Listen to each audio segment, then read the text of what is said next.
stand in our way, and our golden age has just begun. This is Human Events with Jack Posobiec. Now it's time for everyone to understand what America First truly means. Welcome to the Second American Revolution. All right, Jack Posobiec, here we are back live, Human Events Daily. We're in Washington, D.C. today. Folks, people always ask me, how do you get involved in the precious metals markets? Well, take a look. Gold is breaking all-time highs every single day. Silver is trading over $47, and the answer is simple: Allegiance Gold. Now, whether you're a collector looking for the best pricing in the market, or you're looking to protect your future, it doesn't matter if it's $5,000 or $5 million. It's time to get in, and it's time to act. So just go over to protectwithposo.com to get started. Allegiance Gold has the top ratings in the industry. Now, I've been partnered with them for years, and when you go to protectwithposo.com or call 844-577-POSO, you can move part of your 401k, IRA, or savings into real physical gold and silver, and you may qualify for up to $5,000 in free silver. With the way things are looking right now, the market, take a look at this free silver. That could be worth a lot more time just by the time it arrives securely at your doorstep. So go on over to 844-577-POSO. Give them a call. Visit protectwithposo.com. That's 844-577-7676 or protectwithposo.com. It is smart, secure, and simple. Call 844-577-7676. Now, we had this, and I was working the phones all day yesterday on this act of violence in Michigan, an attack on an LDS church, a Mormon church.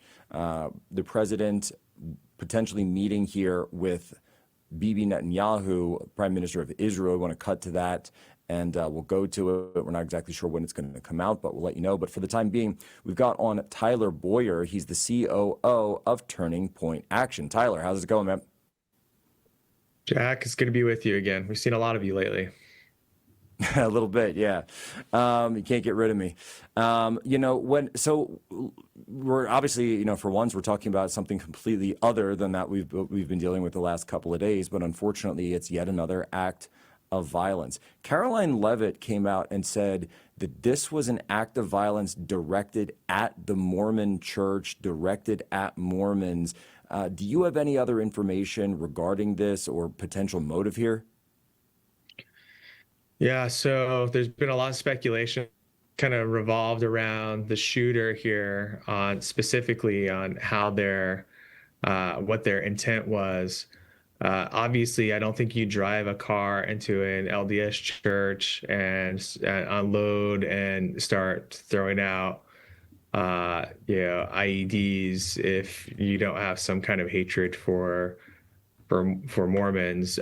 So I think it's safe to say that exists, but what exactly was the motive? Was there people that he had interacted with?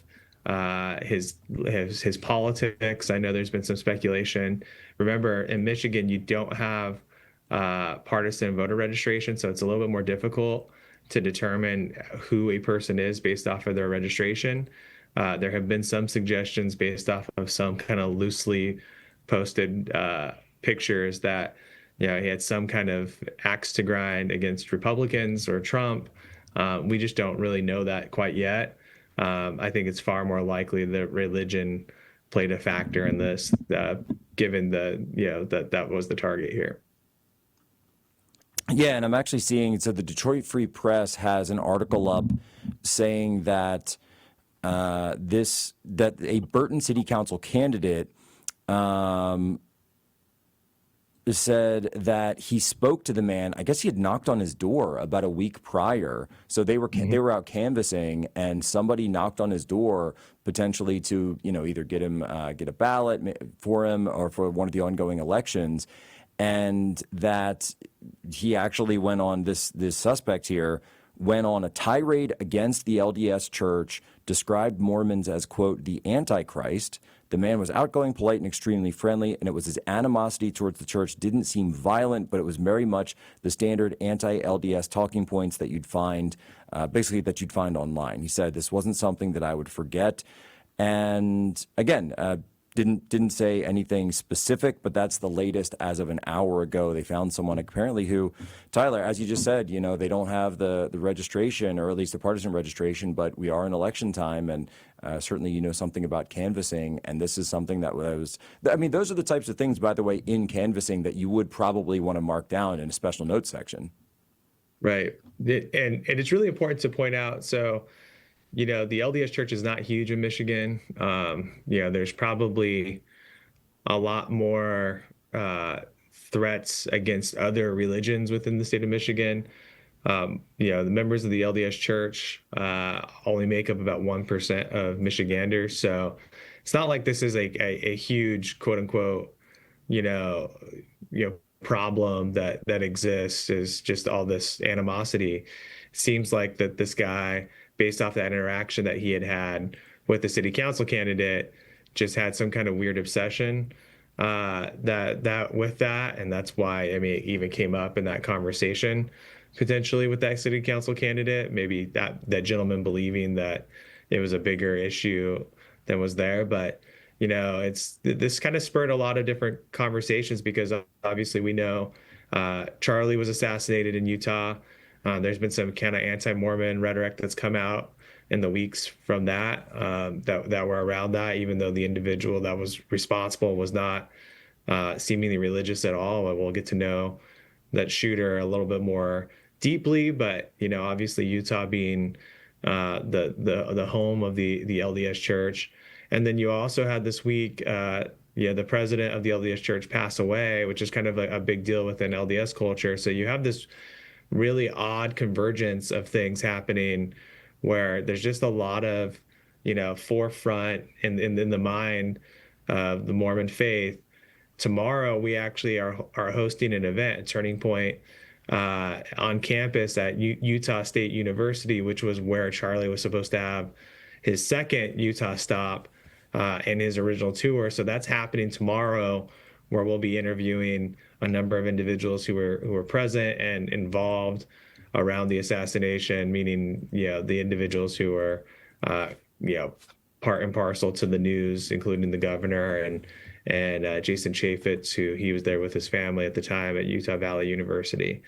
So it should be really interesting, an interesting conversation, especially given the news of Michigan, and then also the bigger news of the LDS president passing away this last week.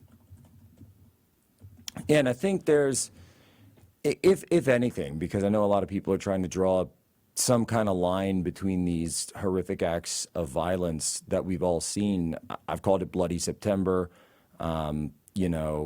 It started with an attack on a Catholic church, then a series of other attempts, then obviously Charlie's assassination, now an attack on a Mormon church, the LDS church, which they, because it's so badly burned, we don't even know exactly how many fatalities there were, if others. Tyler, I think it's something to be said that obviously, Antifa is one thing, and that obviously exists separate to the broader issue of violence. There's lots of people who unfortunately commit violence, but I do think that there's something out there, something of a copycat effect out there, that when people see this on the news, that if you are, and studies have borne this out, that if you are someone who's sort of on that line, if you're someone who's got TBI or any other potential PTSD that that is left untreated, or it's not treated well, seeing these things in the news does tend to kind of push them over. And I think if anyone's looking for a bigger connection, I kind of feel like that might be it. Yeah, I think it's you're bringing up an interesting point, that we're in kind of a dark period here. You referred to this month as Bloody September. It looks like we're entering an era, unfortunately, that violence is becoming thematic across the country, and we know that this is what happens, is that violence begets violence, is that people that see this, that are interested in attention in the sickest way possible, act on some of these thoughts that they've had in their head, and in particular in communities where they think it's okay. And this is why it's so important for our civilization to be able to embrace the godliness that we need to embrace, which has been one of the positives that's come out of Charlie's assassination, rather, is that we've had many people turn their hearts towards God and want to be better people. But unfortunately, where that light is cast, sometimes there's darkness that comes in with really evil people trying to thwart it. And so, regardless of what the motive is here with this in Michigan, it's without a doubt pure evil that is driving some of these forces, and we're going to probably see more of it as the battle wages on between good and evil in America. No, I think that's right. I mean, the very first thing that I tweeted out was that this is demonic. And, as Christians, look, guys, I'm more than happy to have the various debates and gosh, we've had them on the show so many times. It's like we've got Catholics, we've got Mormons, we've got evangelicals, but at the end of we've had them with Charlie so many times. But at the end of the day, when we're all under attack, we're all under attack. And that's what it comes down to. This is demonic influence. There's no question about that. Demons are writhing in pain when people gather together to worship Christ Jesus. That's the end of it. And it almost feels like when the switch is flipped, that you're going to see, unfortunately, more and more of this. And actually, Tyler, when we come back, we didn't get to it in this situation. I want to talk about the fact that there's a silver lining here, is that we had a good guy with a gun. And at the end of the day, that's what it's going to come down to. We all need to be getting smarter. We all need to be training more. We all need to be understanding that there's a real and serious threat. So it's time to take it seriously. Be right back. Jack Posobiec, Real America's Voice, Human Events Daily.